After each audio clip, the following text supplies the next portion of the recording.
Welcome back to another episode of Parque Prehistorica. On this episode, we're going to be building for the fantastic chicken mimic, none other than the Gallimimus.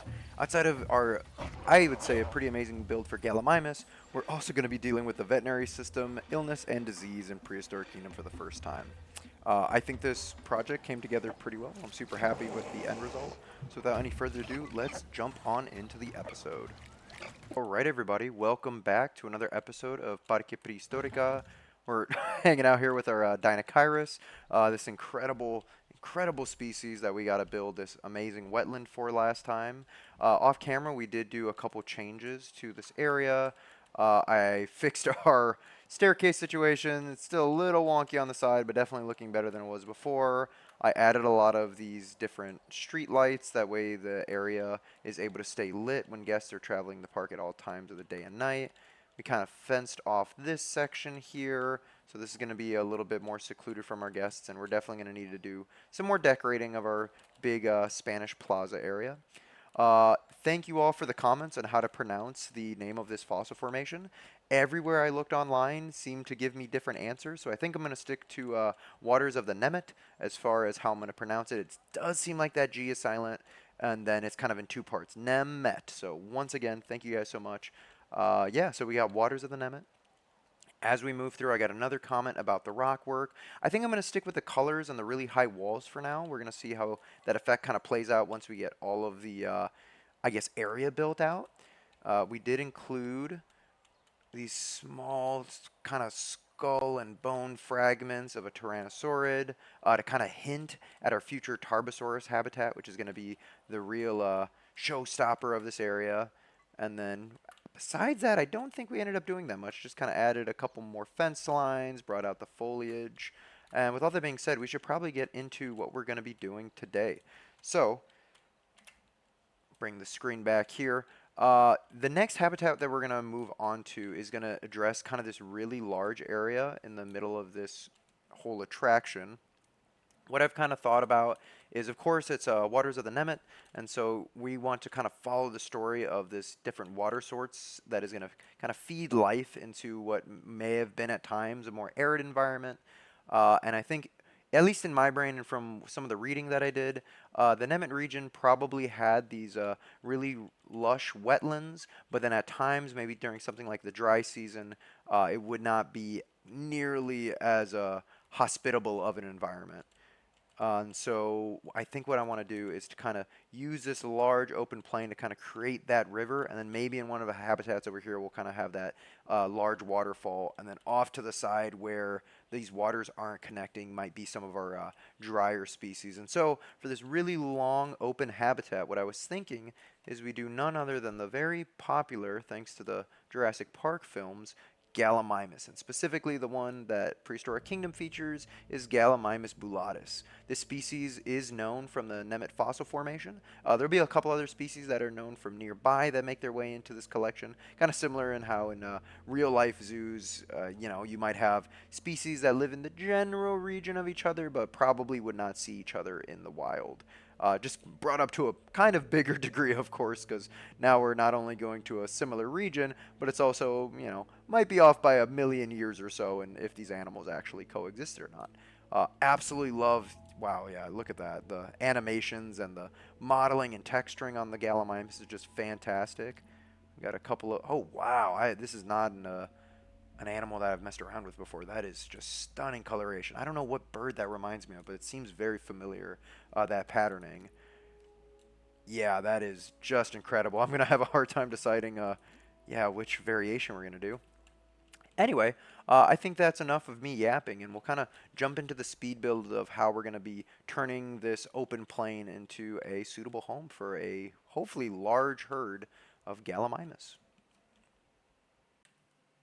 Well, that is super disappointing. I put in a lot of work on the speed build and really took off on this habitat, and I was excited to talk about, in the voiceover why we were doing what we're doing.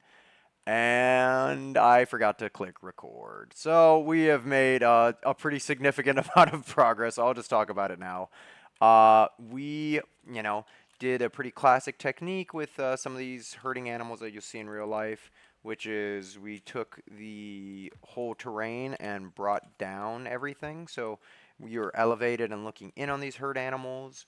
Animals that live out in wide open spaces, which I'm going to assume Gallimimus most likely did, especially with its long legs that seem well adapted for running long distances and in short spurts. Something that you'll see in modern day ostrich, even things like zebras and horses. Those are going to be animals that are a lot more comfortable being in these wide open spaces and having people look at them because in the wild they're going to be in environments where there really isn't a lot of cover. Whereas animals that live in forested environments or even on cliff sides where there are a lot of places to get away from things. Things like snow leopards, mountain goat, different species of forest antelope, they're not going to enjoy a wide open space like this. But I'm assuming Gallimimus is probably going to be closer to our modern day ostrich and zebra. So what we did is we, again, like I was talking about, we dropped that down so people can get a really good view and the animals are most likely going to feel comfortable with that. We left this place with a null barrier, and we'll talk about that in a second.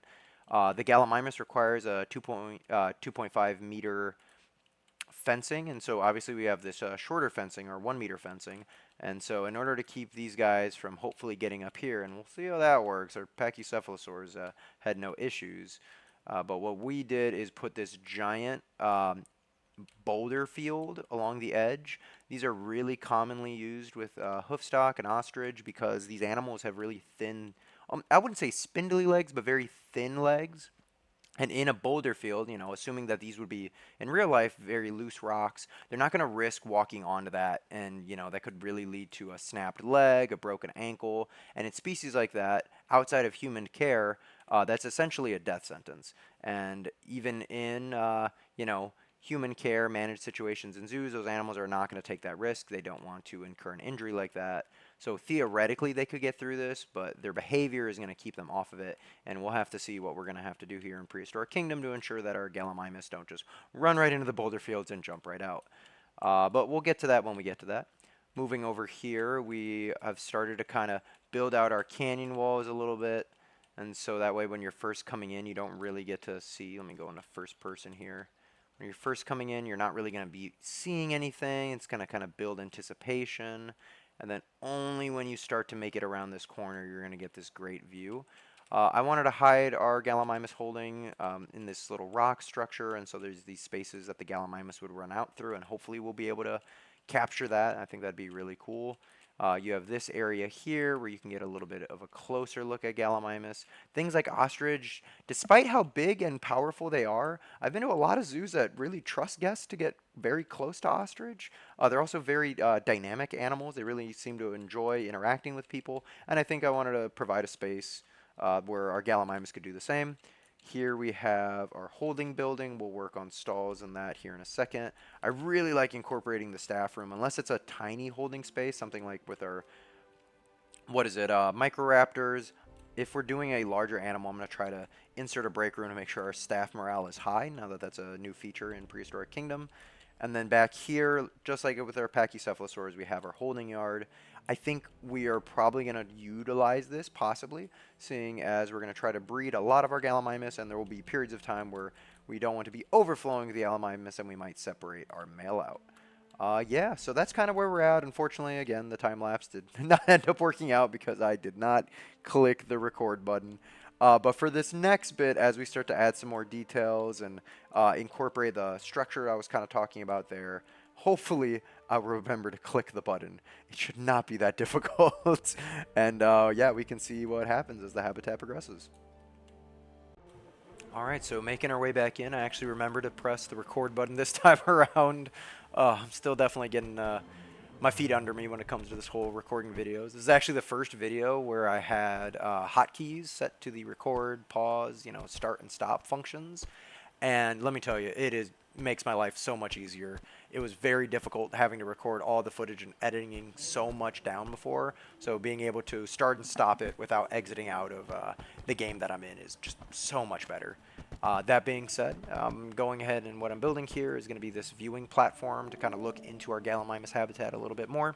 This is a very common structure in savanna habitats. You'll see them quite often because they allow for a closer view for guests of what is usually a wider open space. And I'll say, it's not anything to write home about, but this is definitely the quickest and most effective I've been able to put together a build like this. A lot of times I struggle to figure out how to get the ideas in my brain, like built into Prehistoric Kingdom with the building tools since I'm still getting used to them. And this one felt much smoother. You're not going to see as much backtracking as with previous builds as I am kind of familiarizing myself with the tools and the way to actually move all the pieces around. So again, you're not going to put it on a magnet and put it on the fridge or anything like that. But for me, at least, this is one of the builds I'm definitely more proud of. And hopefully will only be getting better from here. Something that I've wanted to touch on a little bit more on this series is about the actual prehistoric animals themselves. I do a lot of talking about the real-world inspirations for why I'm building it during the kind of the real-time voiceover. But with the actual voiceovers, the post-production voiceovers, I wanted to discuss some of these prehistoric animals. So without any further ado, let's jump into it. Gallimimus. Gallimimus is going to mean chicken mimic, galley being from the scientific word for chickens. Galliforms is the group that chickens belong to, as well as all their pheasant-type relatives. And then mimus is going to be the word for mimic. So Gallimimus is chicken mimic. When this fossil was first discovered in the Nemget region of Mongolia, scientists thought it looked very similar to a chicken, which is fair because as a theropod dinosaur, Gallimimus is going to be a part of that greater group that would eventually branch off into the birds we know today. There's that famous line from Jurassic Park about them moving in flocks, right, when they're running away from the Tyrannosaurus Rex, which although they lived in a similar time period in the late Cretaceous, the T-Rex was going to be all the way from North America, whereas Gallimimus would have not encountered them being from Asia, even with continents being a little bit shifted around back then. Those continents were still separated during the Cretaceous. However, they did have the T-Rex's cousin, the Tarbosaurus, to watch out for. As far as the moving in flocks, though, and I was kind of talking about, we don't have any direct evidence that I know of that I was able to find online about this species living in large herds or flocks or whatever you'd want to call it. However, there are a couple of sites where several Gallimimus were found together, so it's not completely out of the picture. If we look at things like modern-day ostrich, that's a bird that can sometimes live in loose groups, but other times are going to kind of wander on its own. So it's very possible Gallimimus did something similar, where during times of plenty, maybe there was many of them that would kind of live together and flock together, whereas when things are a little bit more arid, when conditions were not as good, I could definitely see that kind of animal maybe splitting apart and not moving in a group as much to try to not overcompete one another for resources. Gallimimus is a super cool dinosaur. Very, very iconic species because of the Jurassic Park franchise that I think a lot of us people who play Prehistoric Kingdom hold near and dear to us. One of the things that really fascinates me about Gallimimus and a lot of the newer dinosaur discoveries is going to be the evidence of feathers. Gallimimus doesn't have direct evidence of feathers, but a lot of its related cousins. Let me make sure I'm getting the name right on this one. And I think it's Struthiomimus was the one that we know for sure had feathers, and this is going to be a pretty close relative of that. And yeah, so it's really neat to, especially I'm not old, but I may be older than some of you. And because of that, when I grew up, a lot of these dinosaurs as we know them today were very different. Dinochirus, for example, we just knew from the giant arms. And back when I was a kid growing up and reading books about dinosaurs, that was an animal that was assumed to be this huge, terrible T-Rex-like theropod, only to be discovered later it was this gigantic, feathery, humped duck. And so it's been really interesting to see how these animals have changed appearance over time. And, it's not like a character design or anything like, oh, I don't like the new design. It's, science. We're learning more about them as time goes on. And we have better technologies to both find fossils as well as to restore them. And I will say I'm very excited to see these animals shown more as animals. Things with feathers, things with more complex behaviors than just hunting and killing prey. But yeah, that's a little tangent about Gallimimus and I guess modern paleontology. I'm kind of putting the last touches on the structure of our holding building right now. And yeah, I like how it turns out. It's another pretty basic building. You're going to see a lot of those, especially for these species where the holding buildings aren't really guest accessible, right? No one's coming in here to visit. It just has to be more of a utilitarian style building. That being said, I think we're about done with this speed build, so I will see you guys in the real-time voiceover. Catch you guys in a second. All right, so we are back. We've added quite a few things. I think one of the things I like the most is I really am starting to feel like I'm getting a hang on the Kingdom building system because this is probably the best and easiest structure I have made, or at least the easiest as far as for me and knowing what the heck I'm even doing. So yeah, this is a nice little viewing structure. Again, kind of going back to the sort of I guess, idea around an ostrich and zebra habitat inspiring the Gallimimus. These are pretty common. Fort Wayne Zoo in Indiana has something similar to this, overlooking its ostrich, zebra, and wildebeest enclosure. And you'll see it oftentimes with giraffes, but this hopefully should be tall enough where our Gallimimus are going to be sticking their head into there. But yeah, this is going to give a great view down the whole length of the habitat for our guests. We have this fencing here to keep the Gallimimus from being able to fully shelter and hide themselves under here. It's a bit of a safety thing to ensure the animals don't get caught in this space where there's big beams and pillars that they could bump into, but it's also for guests viewing because if all the animals decided to take shade underneath one of the main viewing shelters, it would not be a very dynamic experience. So we went ahead and built that, and then we did a lot of work on our Gallimimus holding. And so just like our Pachycephalosaurus, we have these big windows in here to get some natural sunlight. We have a couple different chute systems that we can run our Gallimimus through. So this one here, you could imagine that we would have a gate that we could close off. And that's where we have this nice little holding yard to maybe hold our bull Gallimimus. I don't know what you would call a male Gallimimus, actually. I'm going to call it bull for now. We have our little area in here, which has got that kind of clay, sand, and gravel texture to it. Ostrich in real life can very quickly suffer from foot issues if you have them on nothing but concrete. So since these guys would have very similar feet to an ostrich, and honestly a lot of birds really do poorly. Not that any animal does well on concrete. Some actually it doesn't seem to bother them too much. But birds in particular can get diseases like bumblefoot and other growth issues and mobility issues if they're kept on concrete. So having this for a Gallimimus would be especially important.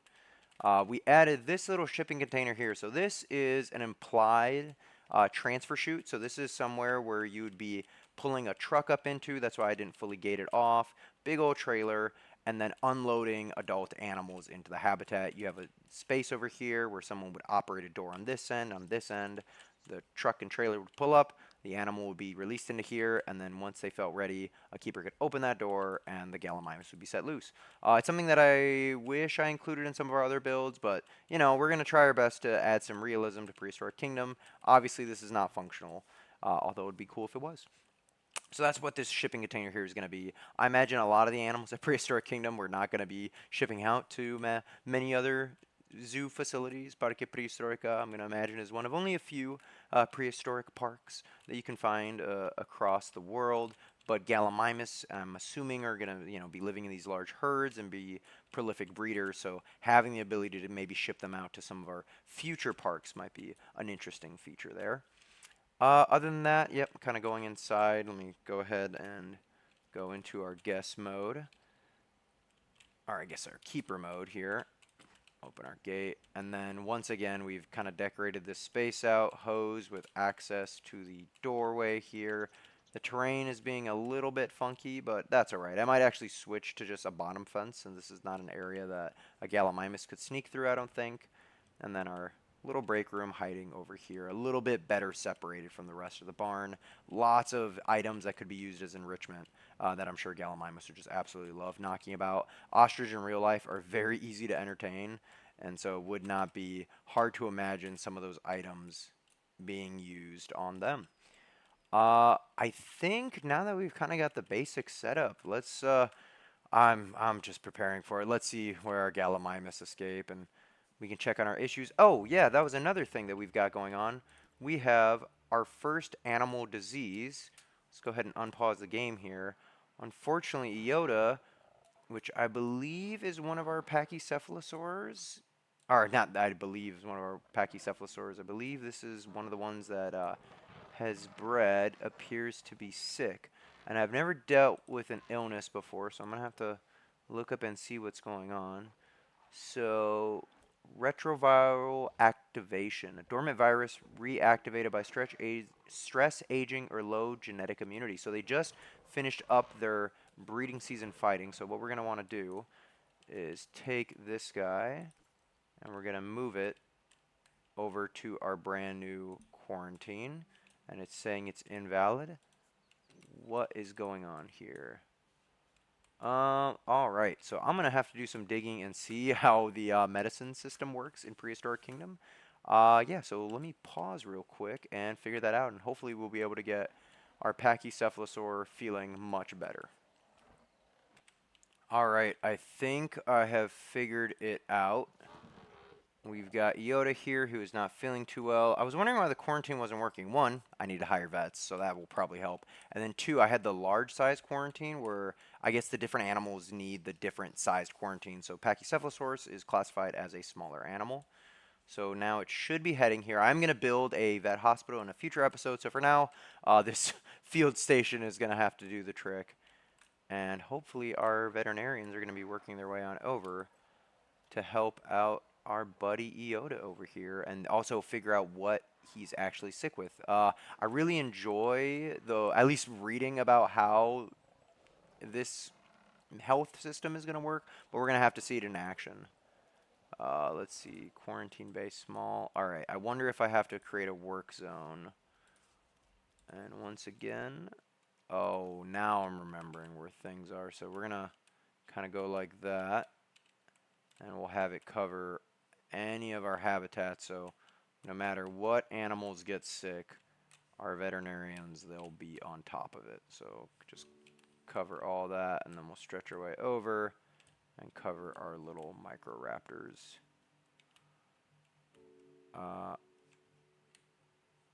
Alright, so I think that should have given us our newest work zone. Nope, we just completely under that. What happened here?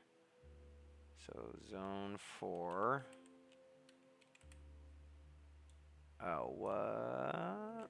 Okay, I think I am not understanding how to get this done. Alright, I'm going to do even more digging before I put this together. So give me just a second again. Alright, I think we may have figured it out. So, in order to set up this area, let's actually save our game real quick, just to make sure that we don't lose any of the progress. We've done a lot of changes. So we went ahead and set up this small quarantine. Then we hired a vet and created the tiniest work zone in the world. So our vet center is just this teeny tiny little area. Again, I'll be building a building for it and expanding it out. Then we had to click on our Pachycephalosaur Iota. And so this guy over here, and then we clicked on this move button in order to kind of grab him and schedule an appointment at the small quarantine. At this point, I'm curious how he gets moved over there. And it says there's one of one staff on route, so we're going to have to find out what that means. Our Pachycephalosaurus herd is definitely looking quite healthy. We have several animals in here, and a lot of those juveniles are growing up. And yeah, I think we're going to have a really good-looking herd by the time everyone's grown up. There we go. Our veterinarian is up here on the hill taking shots, and uh-oh, it looks like our disease might be spreading. And it looks like it was a common cold, so it's something treatable.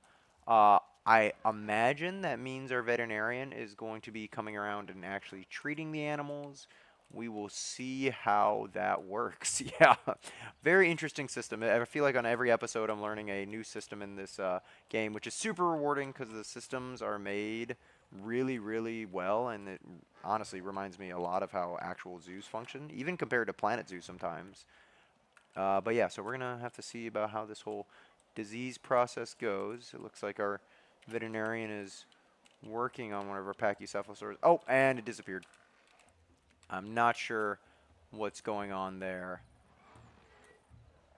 Yeah, so we will find out how that goes, and hopefully this disease does not spread too terribly amongst all of our different animals. I guess I could call for a checkup. Maybe see how that works out. Oh, and wow, they're already over here. What is going on? We've got just dinosaurs traveling all over the place. Yeah, I'm super excited to build an actual veterinary building because it is really neat how they have the animals actually show themselves. They don't just, I mean, I guess they disappeared for a second there, but you can actually see the veterinarian doing some vague work around the animal. And hopefully we'll see our good friend Yoda returned. Going back to the Gallimimus, yeah, the habitat is looking pretty good. While that is going on, not to overwhelm our staff, but I think we're going to get ready to bring in our Gallimimus. I've been thinking about which one I want to do. So we have the male and female variants. I wanted to check out both. This one's pretty similar. Oh, it's such a basic one, but I think this is going to be my favorite. It just matches that arid environment we're kind of looking to set up for these guys with the one river that we're going to kind of cut through. So let's go ahead and real quick, let's see what that social grouping looks like. That's always important.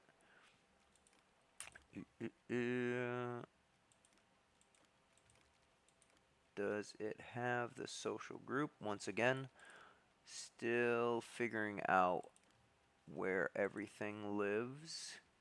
Expected social groups 1.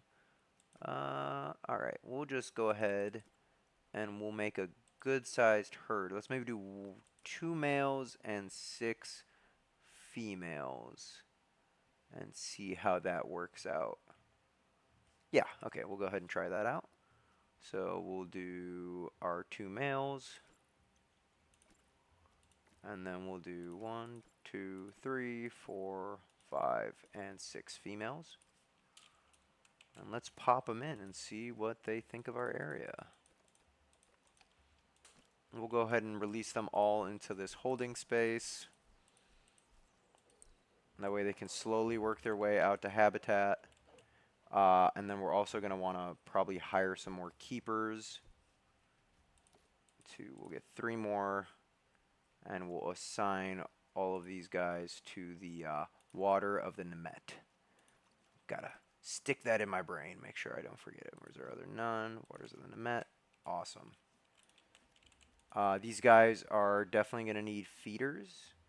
So we'll go ahead and start to add those in. Before we do that, let's actually see that traversable terrain. And yeah, the Prehistoric Kingdom animals are so good at being able to work their way through terrain. It was one of the only issues I had with Planet Zoo 1 is sometimes the traversable areas, I feel like the animals really struggle to work their ways around. But in Prehistoric Kingdom, almost to a fault, these guys are really, really good at managing all sorts of different terrain. Yeah, let's check out that navigable area. Alright, so it looks like they can walk everywhere. And even though they can get into the boulder fields, it doesn't look like they can get out of it. And even here, they seem to prefer walking into the middle area. So wow, that worked out perfectly. Make sure everything back here looks good. Yeah, so hopefully we won't have any Gallimimus escaping. And already I'm just loving the views that we're going to be getting from this habitat. All that being said, I'm going to go ahead and pause the video and add some foliage and some feeders, and I will catch up to everybody here in a second. Alright, so we are back. The veterinary system is absolutely kicking my butt. I think I'm finally starting to figure it out. So we have all these small quarantine bays set up. They're working on our 1 male still, and I was wondering why it was taking them so long to recover these animals.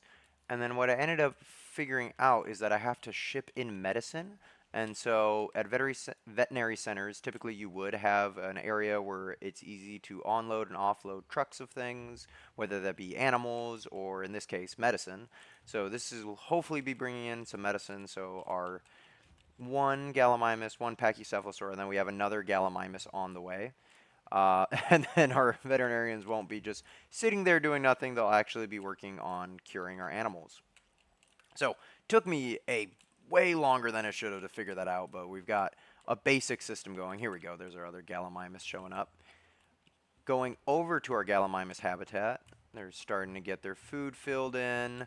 We've got these 3 nesting spots. Like I said before, I would like to breed Gallimimus. I think that'd be a really cool thing to do at Parque Prehistorica. You can see there's the view into here, so you kind of have an idea of how their nests are progressing. Moving our way through the actual space, I think it came out pretty nice. So we ended up putting in this very shallow river. Like at the top of the episode, we were talking about how we kind of wanted to, in the whole theme of this area, we're wanting to focus on how this environment was shaped by water, somewhere that would probably be very arid without rivers and floodplains and things like that. And so we've got this river coming all the way from over here that we're going to probably make it look like it's connecting to this habitat, flowing through our Gallimimus habitat, and then assumedly into what would be this larger body of water over there on the end. And I think it turned out great. The Gallimimus traverse it nice and easily. Speaking of our Gallimimus, let's actually take a closer look at them. We put in a ton of foliage. I wanted to keep this area very open. Lots of grasses and short shrubs with the occasional tree that they can kind of get some shade in. That way, no matter where you're kind of at looking into this habitat, you're likely to get a really good view of our Gallimimus. And it reminds me of a lot of those different open savanna habitats that I've seen. It's long and horizontal design is going to do a really good job of giving our visitors as well as our animals the ability to have that wide open space. Sometimes when you make a really large, almost like a circular or rectangular habitat, it's easy to lose the animals. Whereas if you stretch it out like this, you're much more likely to see them even with that added space. Our rock barrier is doing a pretty good job of making sure they're not getting too close to the fence lines here, just like it would in real life, and I'm really happy with how this one is turning out. Let's see how our quarantine animals are doing. Hopefully they should be feeling a little bit better. I'm not seeing any medicine show up just yet though, so I'm not sure what's going on with that. We should be getting medicine ordered though. Let's see. Medicine. Yeah, it is just, I am clueless when it comes to operating some of the systems of this game, so we're gonna need to do a little bit more research for sure. There was a couple other issues we were having. Some of our pachycephalosaurs had grown up and were starting to fight as their social group changed with different dynamics. So we ended up removing some of those animals. We sold them off, assumedly, to other institutions that could take care of them. It is common to have to move animals around because of social issues. And yeah, that was something we encountered with our pachycephalosaurs. Essentially, this red error button and the refill I'm working on. I need to figure out how to better manage our resources to deal with that. We have our 3 animals that are hopefully be getting medical attention here in the quarantine bays. So a lot of our issues are being tackled, but it ballooned up to 20 issues there for a little bit. Yeah, I think let's go ahead and put the finishing touches on our Gallimimus habitat. And with that, hopefully by then I'll have a even better handle on our poor sick animals. That way we can get them back to their homes. All right, so we went ahead and made some additions, and also our quarantine is finally working, and we have an animal that is ready to be discharged. Dasher the Gallimimus is no longer feeling so blue. We're going to go ahead and just move him right on over to our Gallimimus habitat, and he is still unconscious. Uh, that is, oh boy, that is quite the look there, Dasher. So we will go ahead and see how long it takes for him to wake up. Our other quarantine base should hopefully be getting medicine into them now. So that one is not. I wonder if I could just move them over to this one, because this one is getting medicine for whatever reason. But yeah, maybe that'll be what it takes in order to get our critters all fixed. I'm not sure why it's saying he's escaped also. There we go. I think that should do the trick. Yeah. So hopefully our veterinarian figures out what's going on. Oh, they're taking a break. Anyway, we kind of got that going again. Our Gallimimus is back in its habitat. Dasher looks like he woke up. Let's actually find him, see how he's doing now. And that is honestly the hardest part about working with these big herds of animals, is sometimes it's being able to tell them apart. And Dasher here may have just fully blended in with the crowd. All that being said, let's go ahead and take a little tour of our area. Leave the medicine for me off camera to deal with. So the waters of the Nemget We're coming through our canyon. I'm really liking how these walls are coming out. You have these big, impressive walls from the Dinosaur side, and something a little bit more reasonable on our Gallimimus side. And we have a name for our habitat now, Gallimimus Plains. There's those bones we were talking about earlier, and then as soon as you exit that canyon, it just really opens up when you're facing out towards the Gallimimus.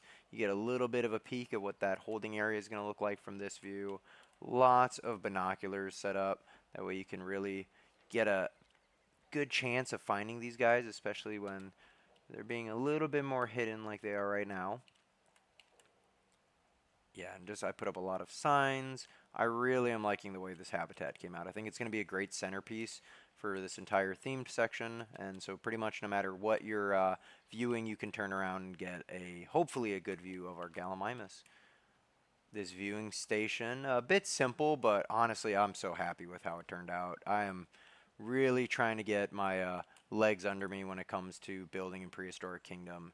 And that's the first structure I made that is, got some rounded edges. It has some of the non-grid pieces, and it's actually, at least I think it came out pretty good. And so I'm really happy with how this one came out, and it acts as a great viewing structure to kind of get you just a little bit closer to Gallimimus. The river, we've got that coming down.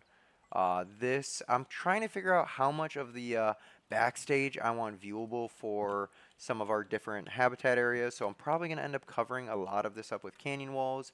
Going to figure out that probably off screen, working our way around. And again, it's just a wide open habitat. The river just turned out so nice. I love how the painting tools work. I feel like I can get a very natural gradient from the grasses to kind of that gravelly rocky texture. And then, yeah, looking out there, we can check out our Gallimimus. They're enjoying their new habitat. So surprised and very happy they did not break out. I really expected that to be a problem again. I guess the pachycephalosaurs are just much more agile than some of the other animals. And then here we get kind of a sneak peek into not quite an off-exhibit space, but a more secluded area for our Gallimimus. And hopefully in the future, once we get to their breeding season, we'll get to see some adorable little Gallimimus babies. And that'll bring us around to our holding area. This one I kind of want viewable to guests so they can see it a little bit more. Let's go ahead and go inside. And then if we pop in here, this will sort of be, yeah, our holding space, our big old holding yard. And of course, when I go back there, none of the Gallimimus are in it. And yeah, I'm really happy with how this one turned out. I think it's going to be a great addition to the park. Yeah, that's pretty much all I've got here for today. Very excited with Gallimimus Plains. I hope you guys were able to enjoy the episode amidst some of the chaos of trying to figure out how to manage the different Prehistoric Kingdom features. There goes our Gallimimus chasing each other around. We'll just hang out with them for a little bit. I'm going to go ahead and roll some clips of the Gallimimus enjoying their habitat and some of our animals working their way through the hospital system, the veterinary system. All that being said, thank you all for tuning in. Go ahead and guess in the comments what you think our next set of animals. We're actually going to do two species in our next episode. Two species that are very closely intertwined with one another to kind of give you guys a clue there. Thanks for dropping by.